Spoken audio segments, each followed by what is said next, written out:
I'm Anthony Wright, and I am your co-host today on the Living Conversation with, Adam Dietz. and our guest today is Drea, the Sober Herbalist. Welcome, Drea. Thank you. Welcome.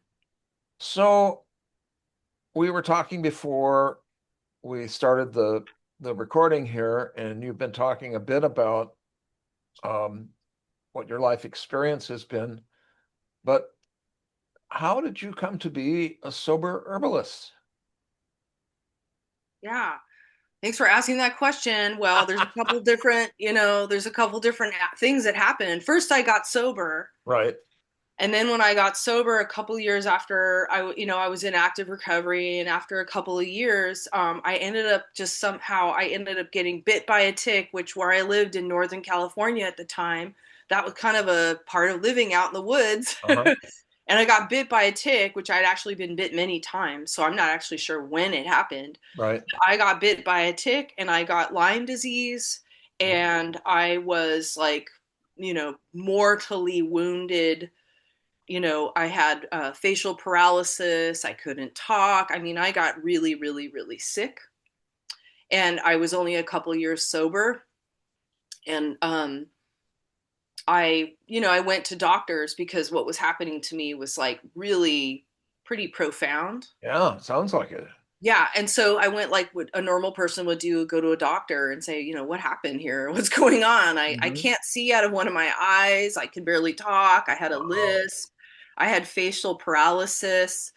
I had all these physical, a lot of them were neuromuscular and cardiovascular and a lot of pain. And I was like, what the heck's going on? It was Mhm. like really weird. And so I got batted around doctor to doctor, being, they thought it was this, they thought it was that, they thought it was this, they thought it was that. And so after about 6 months of this, I was like pretty much at death's door. And they basically just said, we can't find out what's wrong with you. And it must be in your head. Here's some antidepressants. Go away.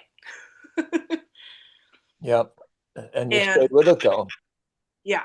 And so there I was, and my husband, who I'm married to now, we were together then. He noticed in town that there was this group of healers called Ayurvedic practitioners, and Ayurveda is Mm. traditional healing from India. And in my little town in Northern California, there was a collective of Ayurvedic practitioners that were running a by donation clinic.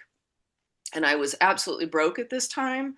I actually ended up having to go to my father to help me financially because I had been living on credit cards while I was trying to find out what was the matter with me and Yep. couldn't work. I was on disability. I mean, I went through the full ringer, Mm. right? And I went to this small collective of Ayurvedic healers who took my pulse and looked at my tongue and listened to me. And they said, we can't diagnose you legally, we can't treat you legally, but we can offer you these remedies and these suggestions.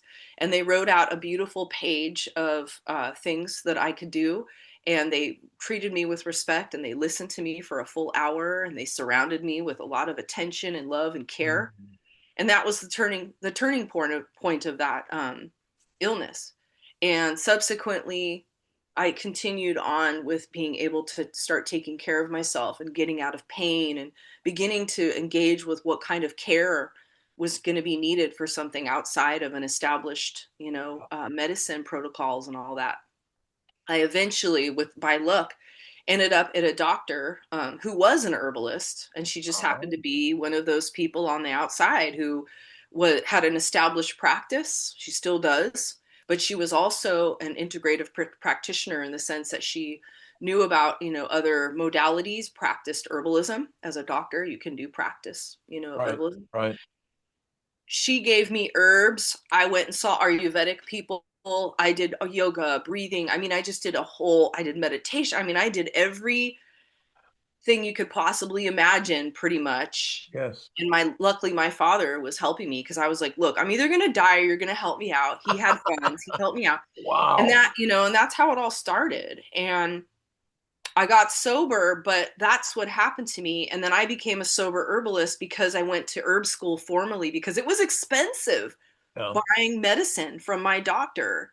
And at the time, my doctor never ever said anything about the medicine that she was giving me. It was like in the form of supplements and liquid extracts. And she said to me, I know you're sober. I have non-alcoholic medicine. And I didn't even know, like, when she posed that to me, that it was a thing.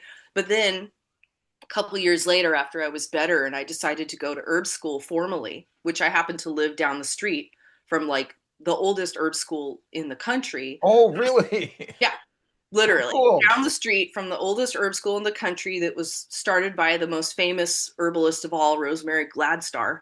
Uh-huh. And so I went to that school, and the first thing that happened was that I was introduced to alcoholic medicine, which are tinctures.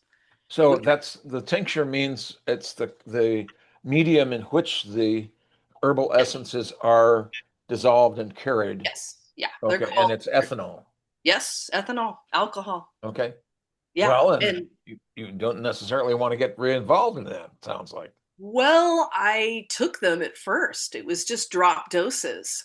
But even still, And well, yeah. And up to that point, I'm talking like 9 years, I had not, and I could say this with full conviction at that point, that for 9 whole years, I had never even had a drop of alcohol in my right, body. I had no mouthwash. I mean, I was very careful because, I didn't want to relapse and I right. didn't want to go backwards. And Yep. so, yeah, there I was in an herb school in what I thought was a healing modality and what I thought was a safe place. Up until then, my experiences in the wellness world, becoming an Ayurvedic practitioner, becoming a yoga teacher, studying with swamis, meditate. I had never encountered alcohol all the way through that entire 7 years of my experiencing deep dive, certifications, all the work I did.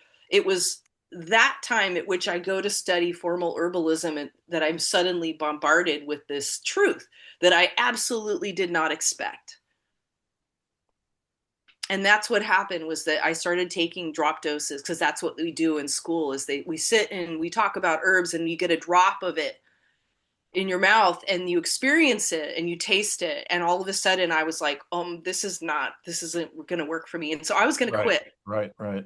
I was going to quit, and I was like, I can't do this. I think I'm going to relapse. And I walked into this gorgeous old garden at this school, and I was kind of saying goodbye, and I was going to basically leave. I was going to go to the office and say, you know what? I don't think I can do this. There's too much alcohol. I didn't expect this. I thought I was going to be drinking tea with a bunch of menopausal women. That's what I thought that herb school was going to be. Something Yeah. totally mellow. And it ends up being like this rowdy group of millennials on Tinder talking about hangover recipes and passing around alcohol. I was like, oh my God. So I walk into this garden and I'm like going to say goodbye. Oh, And I went in there and I was so sad and heavy in my heart, but I was like, I know what I need to do. I know what's the most important thing. yep. And I'll be fine. And I trust that I'm not supposed to be here. And what happened was this garden just kind of surrounded me. And I was about to leave. There's this beautiful old carved gate. And I was pushing the gate open to leave. And ironically, this hops vine reached down and it caught my arm. And I always get the chills when I describe this, but if you know that plant, it's very scratchy and it has that's kind of how it clings and wraps. Yep. But it's a bitter plant, it's what they make Yep. beer out of, right? And Yep. it reached down and caught my arm before I could leave, and it stopped me, and it forced me to hesitate. And I turned around to the garden, and the garden just kind of like spoke to me and said, don't leave. You don't ever have to use alcohol again. We'll show you how to go forward. Don't use any alcohol. You're the sober herbalist. Don't leave. What an Wow. incredible experience. That's the true story of Yeah. how I became a sober herbalist. Oh, that's so cool. But I mean, I've had an experience like this when I was 5 years old, that I went outside. My parents had got a cabin in the woods between on the river that separates Minnesota and Wisconsin. And I went outside in the middle of the summer and I felt the woods loved me. Mm. and I've never forgotten that. But it sounds to me the same. You had the same experience that the herbs love you. They They love really you. do. They There's really no do. I mean, mistake about like, that, right? that's such a touching story that you shared just now. Like, just think about that. Like, Well, embraced by nature in a moment of vulnerability. I Like, had met the goddess Diana, the forest goddess, yeah, because yeah. but it was such a moving thing that I felt this love coming from the environment, from the red cedar trees and the wrens singing in the woods, and the odor of red cedar, um, and juniper, Mm. uh, and I've never forgotten that. And it's carried me my whole life. So uh, and so I do want to talk about this. We're coming up on a break. So anything that you want to add, Adam, before we take our break? I'm not sure it could fit in a break, but I do want to just mention that we're very happy to have you. Oh, You've been very yes. supportive. You've been very supportive of our project, and I think this is just an excellent way to begin our almost like an interview series along the way.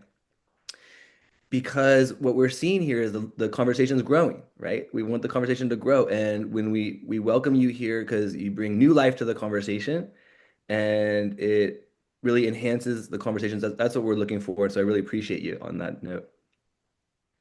So I'm Anthony Wright, and you can get in touch with me by coming to my website, which is theonaut, theonaut.com. And Adam, how can people contact you? Yeah, I'm Adam Dietz, and you can find me online on different socials at The Way Between, especially on Substack. That's where most things filter through The Way Between at substack.com. Or you can also email me directly, deetzadam@gmail.com. And that's Oh, DIE. Dietz I Adam always at get Gmail. mixed up with that. Thank you And, for clarifying. and then Drea, please, how can people contact you? I'm simply at soberherbalist.com. And And that's your website. all my contact information is on there. And you can pretty much find me on all the platforms at Sober Herbalist. All one word, lowercase, no the. Soberherbalist.com. Correct. Great. All right. Well, we're going to take a short break and be right back. So stay tuned.